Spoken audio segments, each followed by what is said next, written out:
ఎర్రమల్ల రాములు గారు వర్గీకరణ అసలు ఎట్లా ఏ విధంగా అయిందనే దాని మీద, అసలు ఎందుకు అయింది, ఎవరు నష్టపోతారనే దాని మీద పూర్తిగా వివరిస్తారు అని తెలియజేస్తున్నాను.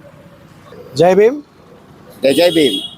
ఈరోజు భారత రాజ్యాంగం అత్యున్నతమైన న్యాయస్థానం 7 జడ్జీలు కులంకషంగా చర్చించి ఆ చర్చలో ప్రధానమైన అంశం ఏమిటంటే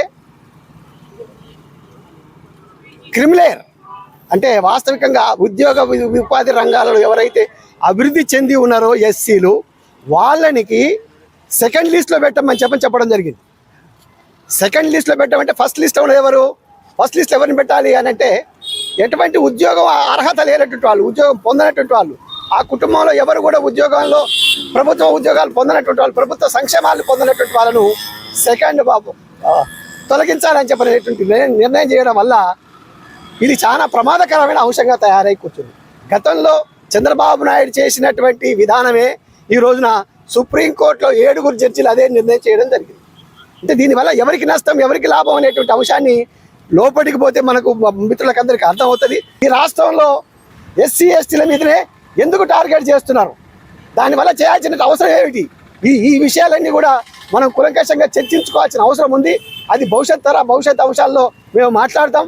దాని ప్రధానంగా ఏంటంటే ఎస్సీ వర్గీకరణలో జరుగుతున్న మోసం వల్ల అది ఎస్సీలే తమ కాళ్ళను తాము నరుక్కున్నటువంటి పరిస్థితికి ఏర్పడ్డది. ఆ నరుక్కున్న విధానానికి వర్గీకరణ అంశం ఉపయోగపడుతున్నది. కాబట్టి దీన్ని వెంటనే కేంద్ర ప్రభుత్వం రద్దు చేయాలి. ప్రభుత్వాలు ఏ పార్టీలు కూడా ఈ వర్గీకరణ అంశంలో రాజకీయ పార్టీలు తొలగజేసుకోవద్దు.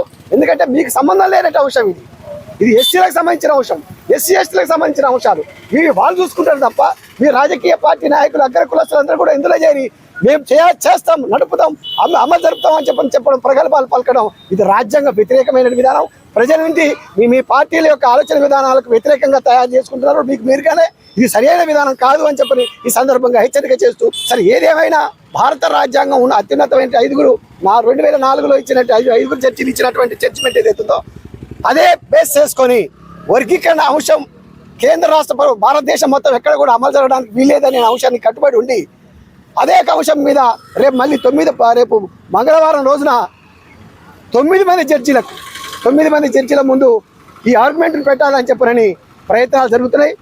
సుప్రీంకోర్టు 9వ జడ్జీలకు వర్గీకరణకు అనుకూలంగా వచ్చినట్టు 7 జడ్జీలు ఇచ్చినట్టు తీర్పుకు వ్యతిరేకంగా 9 జడ్జీల ముందు మా యొక్క అప్పీల్ చేస్తున్నాం. దానికి మరి ప్రజాస్వామ్యవాదులందరూ కూడా సహకరించాల్సిన అవసరం ఉంది. ముగిస్తున్నాను. జై భీమ్. జై భీమ్.